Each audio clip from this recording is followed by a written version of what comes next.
Hello mga ka-boarders! Another day, another vlog! So for today's video, tayo ay magiging ninang for a day. Kasama ko nga pala si Sid and luckily nandito rin siya kasi nga merong magdadrive sa amin. So for the run siya dyan kasi nga anong oras na at nagtutoothbrush pa lang ako. Atin nga pala tayo sa simbahan para at least makapag-mass na din. Alam kong alam nyo na nakapag-post na ako ng ating binyag serye. Pero ngayon ko lang talaga maa-upload yung full video natin. Kasama nga rin pala si BF as ninang at pumunta kami dito sa kanila dahil yung sidecar nila yung sasakyan namin. At may makulit na bata na parang gusto yatang sumama din sa amin. Sa San Agustin Parish nga pala kami pupunta kasi doon bibinyagan yung baby. Alam nyo ba, ang hassle lang din bumiyahe kasi nga paambon-ambonan yan pero for the go pa rin kami. Yung anak ng high school friend nga pala namin yung bibinyagan ngayon. So ito na nga yung sinasabi natin. Alam nyo ba kung kailan kami huminto, saka naman huminto ang ulan. Ang first attempt namin ng paglalagay ng tarapal ay failed din kasi nga biglang umulan na dito sa Ocampo. At hindi na kaya na hindi maglalagay ng tarapal, kaya naman wala kaming choice kundi huminto ulit. At nagrereklamo na rin ang aming driver at nababasa na nga siya. Naglagay na ulit kami ng tarapal dito. Medyo ilang minutes pa kasi yung papuntang simbahan, kaya for sure kung hindi titila yung ulan, mababasa kami ng tuluyan. Buti na lang talaga kasama tong si BF sa binyagan kasi meron kaming nasakyan, kung hindi nakasingle lang kami ni Sid at for sure mababasa kami. And after a few minutes, nandito na nga tayo sa simbahan at medyo nagtataka na kami kung ano ba yung kaganapan. At eto na nga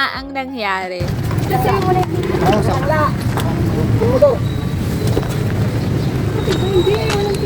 Ay, nakita ko.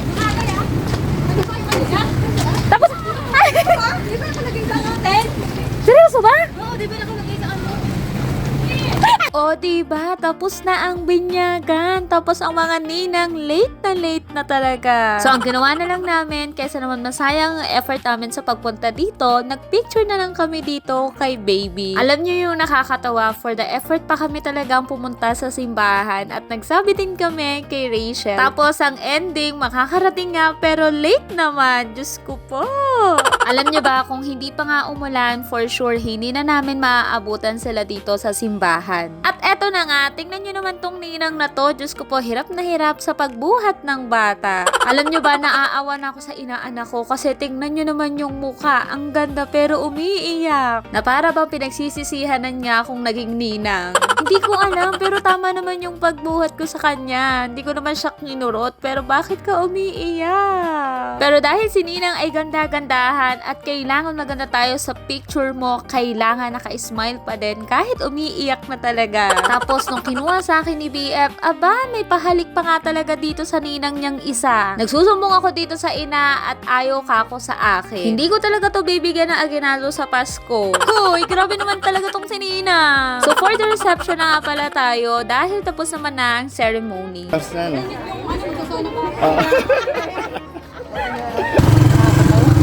May oras pala, no? Yung first time na lang natin. Yung ngayon ka na nga nakatin. Hindi dito na doon. Yung ngayon ka na lang nakatin. First time na lang umatit ng simbahan. Late ko, late ba? Kahit photo, patapos na. 9:30 pala yung ano? Seminar. Oo, dapat. O diba, hindi pa rin nakaget over ang mga ninang. At nandito na nga pala tayo sa venue at nakakatawa dahil inistima tayo ni Ate Beth na para bang mga VIP yan. At tingnan nyo naman yung ka-borders nyo nangunguna sa pagkuha ng pagkain. Okay dyan. Hello guys. Hi. I-share ko yun. Yung ka-borders. Dahil nandyan ako.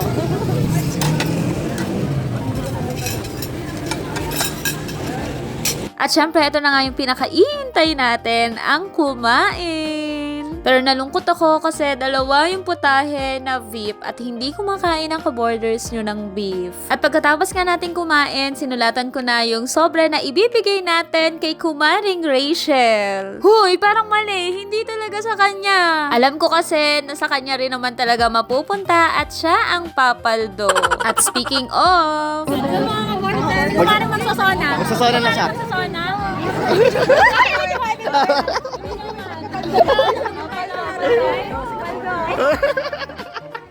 Ito ba, Ninang? Ito, Ninang. Thank you so much po. Tatapos parang or ano lang. Totoo. Kabalatuan agad. Kaya pala siya pumunta dito. Asan na yung mga sobre niyo?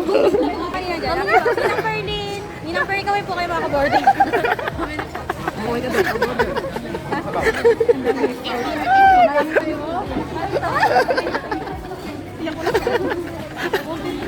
Kaya nga. Nag-ready ng bag. Bago dyan. Paldo tayo guys. Oh, baldo.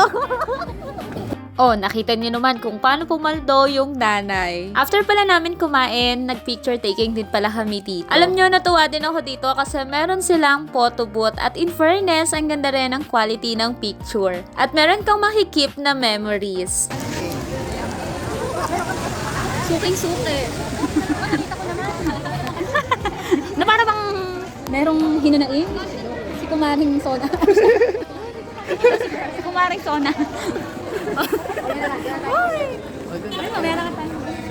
After nga namin kumain, mag-picture at mag-chismisan, pauwi na rin tayo mga ka-boarders. And thanks God dahil nabasbasan na si Aliyah. Syempre, thankful din kami kay Kumaring Rachel at sa ibang mga family members po nila. Thank you po sa pag-aasikaso at napili kami sa isa sa special event ni Baby Aliyah. Nagkaroon din tayo ng mini reunion sa mga high school classmates and friends natin. Nakakatuwa kasi parang kailan lang ay mga high school pa lang tayo at ngayon meron ng mga babies. Makikipisil muna kami sa mga pisngi ng mga babies nyo, ha? Nakuha na lang talaga ng isang ampaw yan, pero galit na galit na. At parang gusto ko na rin iuwi itong bag ng kumari ko. Paldong-paldo ba naman kasi? Punong-puno ang bag natin. Sobrang nasulit din namin yung pagpunta namin dito.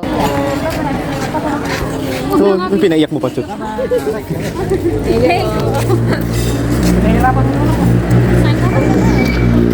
Diba? Parang kailan lang ng mga high school. May bit-bit-bit-bit na. May bit-bit-bit-bit.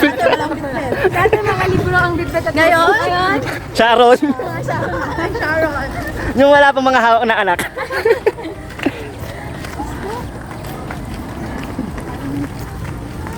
Nauubos yung mga pamili ng wala na, sabi ko nga, tira niyo naman ako. Abe, paano mo yung anak ko? Wala nang inang sa inyo. Wala nang natira. Kayo ha. Bye.